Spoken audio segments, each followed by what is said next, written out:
안녕하십니까. 대학 보내는 남자 오소장입니다. 이제 지난 시간에 이어서 이제 수학.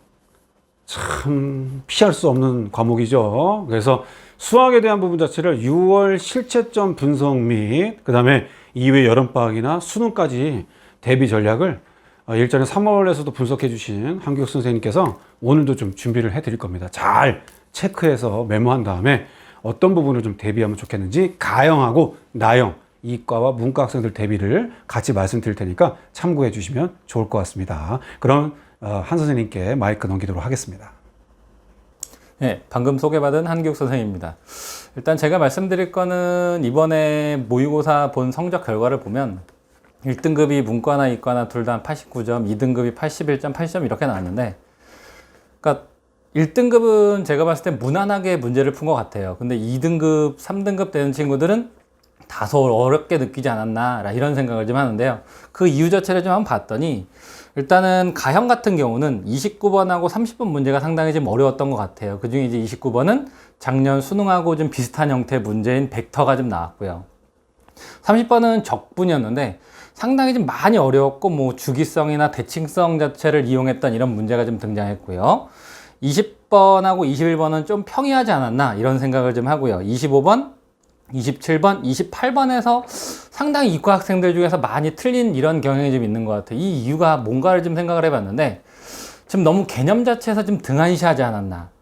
그래서 여러분들이 이제 가형을 준비하는 친구들은 일단 뭐부터 해야 되냐면 정확하게 꼼꼼하게 개념 정리를 좀 해야 될 것 같아요. 그러니까 왜냐하면 어려운 문제를 가지고 접근을 하려면 본인 스스로의 개념이 정확하게 잡혀 있어야 되는데 그렇지 않고 계속 이 시기에 문제만 막 열심히 풀다 보면 괜히 이상한 데서 뭐 10번, 뭐 11번 이런 형태 3점짜리에서 문제를 틀리고 막 억울해하고 뭐 이런 경우가 생기니까 그런 형태를 좀 조심하면 될 것 같고요.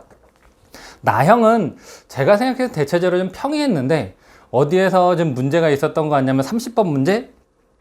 이 문제 자체는 이제 기존에 이제 사설 모의고사 이런 형태들을 보면 유리함수에 관한 문제들이 좀 상당히 많이 나왔었는데 이 문제는 이제 유리함수의 점근선과 그 다음에 미분의 극값 뭐 이 정도에 관한 방정식 이런 것들을 활용을 해서 이렇게 나오거든요.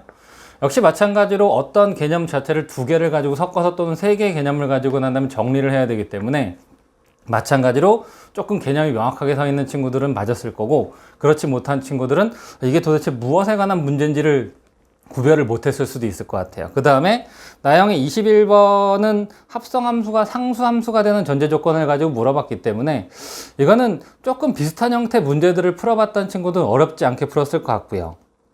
29번은 이게 가형의 19번 문제하고 동일한 문제였는데 가형 19번은 객관식이어서 그래 이렇게 해갖고 난 다음에 조금 단순한 작업을 해갖고 풀었던 이과생들이 있는데 이건 주관식에 나오다 보니까 이걸 도대체 어떻게 가야 되는지 답이 맞는지 틀린지 이런 형태들 때문에 좀 많이 좀 틀렸던 것 같고요.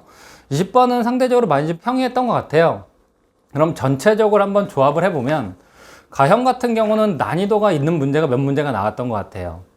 그래서 1등급 컷이 89점 정도 이렇게 해갖고 매칭이 되는 것 같고 대신 이제 2등급에서 격차 자체가 상당히 많이 벌어지고 3등급은 2등급, 3등급 간의 격차는 기존에 이제 수능이나 모의고사 등급 차이 정도가 나는데 이 등급 차이는 제가 봤을 때는 분명히 수능 때 정도가 되면 줄어들지 않을까. 보통 한 문제 정도 차이가 나야 되는데 이번에 한 두 문제 정도에 해당하는 1등급, 2등급 차이가 났으니까 문과 같은 경우는 1등급하고 2등급의 격차는 뭐 역시 마찬가지로 8점, 9점 정도 이렇게 차이가 났는데요. 이 차이는 저도 솔직히 잘 모르겠어요. 어떻게 될지는. 왜냐면 반수생이 얼마만큼 와서 들어와 주느냐. 또 하나는 이제 이과생들 중에서 나형으로 전환하는 친구들이 얼마만큼 그 공백을 메꿔주느냐에 해당한 차이 때문에 이건 좀 한번 봐야 될 것 같고요. 그럼 전체적으로 한번 종합해서 생각을 해보면 여러분들이 무엇을 하는 게 좋을 것 같냐면 가장 중요한 건 상위권이 됐던 중하위권이 됐던 일단 정확하게 꼼꼼하게 개념 정리를 다시 한번 해볼 필요가 있다. 두 번째, 상위권 같은 경우는 일단 고난도의 문제를 좀 한번 접근해 볼 필요는 있을 것 같아요. 왜냐하면 고난도 문제도 이 개념, 저 개념을 가지고 조합을 하다 보면 풀이하는 과정이나 이런 것들을 좀 생각해 볼 필요성이 있는 그런 문제들이 있거든요. 그러니까 한번 접근을 한번 해볼 필요가 있을 것 같고요. 중하위권, 그러니까 3등급 이하 정도 되는 친구들은 기존의 기출 문제를 다시 한번 정리해 보는 게 어떨까 이런 생각을 좀 해요. 왜냐하면 어찌됐거나 새로운 유형에 해당하는 문제가 2문제에서 3문제 정도가 나오고 기존의 기출 유형하고 거의 흡사한 형태 문제가 나머지 26문제 또는 27문제 정도가 되니까 여러분들이 어찌됐든 2등급, 3등급 정도를 목표로 한다라고 하면 기출 문제를 가지고 꼼꼼하게 정리를 하다 보면 그 안에 뭔가 답이 있지 않을까 이런 생각들을 합니다. 네, 제가 생각했던 건 여기까지고요. 네, 고생하셨습니다. 감사합니다. 네, 선생님 좋은 말씀 감사드리고요. 근데 저도 이제 학생들한테 목동에서도 많이 애들 전국적으로 만나면은 뭐 성적대별로 성적 좋은 애들은 실수했다. 뭐 그놈의 실수는 맨날 해요. 그리고 밑에 애들은 뭐 너무 까먹었다. 아니면은 손을 못 댔다. 이런 것도 많은데요. 짤막하게 이제 마지막으로 선생님 제가 별도로 또 질문 드리고 싶은 게 점수대별로 1, 2, 3, 4 뭐 밑에 친구들이야 뭐 많이 풀 수밖에 없겠습니다만 간략하게 1, 2, 3, 4 등급별로 어떻게 좀 여름과 마무리를 좀 해주면 좋겠나라고 좀 간략하게 좀 팁을 주시면 감사하겠습니다. 예. 자, 말씀하신 거에 대한 질문은 그러니까 1등급은 어찌됐든 간에 고난도 문제를 좀 많이 풀어서 그 문제를 자기 것을 만들고 어찌됐든 간에 실수를 안 하는 게 가장 중요한 거고요. 따라서 일단은 시중에 나와 있는 고난도 문제만을 다뤄놓은 참고서를 참 많습니다. 뭐 4점짜리 네, 4점짜리 중에서도 뭐 킬러 문항을 대비하기 위한 이런 형태 문제들도 있고요. 그것만을 위한 뭔가 책들도 좀 있는 것 같아요. 그러니까 그런 문제를 좀 집중적으로 가보는 게 좋을 것 같고요. 2등급은 이제 1등급이 되기 위해서 그러니까 제가 예전에 이런 얘기를 들었어요. 그러니까 만시간의 법칙 말고요. 3등급이 2등급이 되기 위해서 1000시간이 필요하면 2등급이 3등급이 되기 위해서 한 5000시간 정도 필요하대요. 그만큼 많은 투자를 해야지. 왜냐하면 한 문제 차이, 2문제 차이인데 이것을 극복하기가 참 어렵다 그러더라고요. 그러면 2등급 친구들은 1등급이 하는 고난도 문제도 좀 풀어봐야 되겠고요. 본인이 많이 실수했던 이런 부분들에 대해서 조금 더 체크해 볼 필요도 있고요. 기존에 이제 여러분들이 무엇을 했을 거냐면 분명히 오답 노트도 정리했을 거고 개념 노트도 분명히 정리했을 거고요. 그것만 대충 훑어보는 게 아니라 조금 더 자세하게 다뤄가면서 문제를 풀면서도 분명히 개념을 정리할 거 아니에요.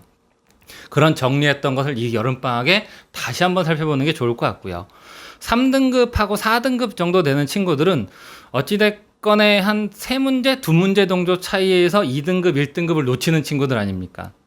이런 친구들은 좀 쉬운 사점부터 조금 접근해 볼 필요성도 있지만 그런 쉬운 사점들은 빠르게 풀어나가는 연습을 좀 하고 그 다음에 거기에 조금 어렵게 접근할 수 있는 4점짜리 흔히 해서 20번이나 또는 뭐 19번 또는 한 28번 정도 되는 수준의 문제들을 상당히 좀 많이 풀어볼 필요가 있을 거고요. 마찬가지로 이런 문제들은 기출 문제들에서 먼저 점검을 하고 또는 21번, 30번 같은 기출 문제들은 조금 고민해 볼 필요성이 있는 이런 형태의 난이도이기 때문에 조금 볼 필요가 있고요. 4등급, 5등급 밑에 있는 이런 친구들은 일단 개념 자체가 명확하지 않은 것 같아요. 그래서 일단은 과거에 나왔던 문제들 중에 좀 3점짜리 문제들 또는 아주 좀 쉬운 4점짜리 문제들 이런 것들 위주로 해서 개념 정리를 하는 식으로 해서 빠르게 한 2달 동안에 4-5번 정도 푼다는 생각을 가지고 이렇게 접근을 하면 조금 더 성적 향상에 도움이 되지 않을까 이런 생각을 좀 합니다. 네. 감사합니다. 사실 뭐 말씀드렸는데 이제 가나형 애들 다 아마 공통되는 얘기일 거라고 생각됩니다.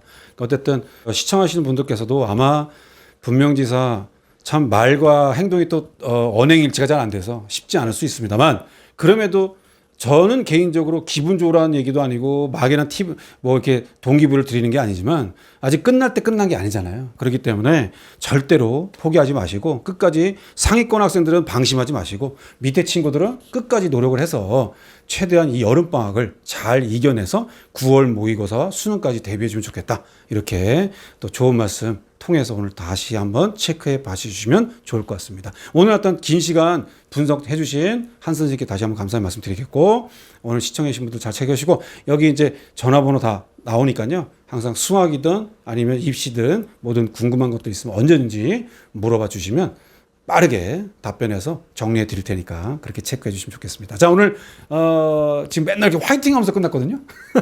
그래서 오늘은 수학을 이기자. 뭐 이렇게 한번 멘트를 치면 어떨까? 수학을 이기자. 예, 그렇게 해서 뭐 이기자는 게 참 그래도 이겨내야죠. 잘하시는 분이든 못하는 분이시든 수능 때 좋은 성적이 나올 수 있게끔 수능을 이기자. 그러고 나서 멘트를 끝내겠습니다. 자, 수학을 이기자.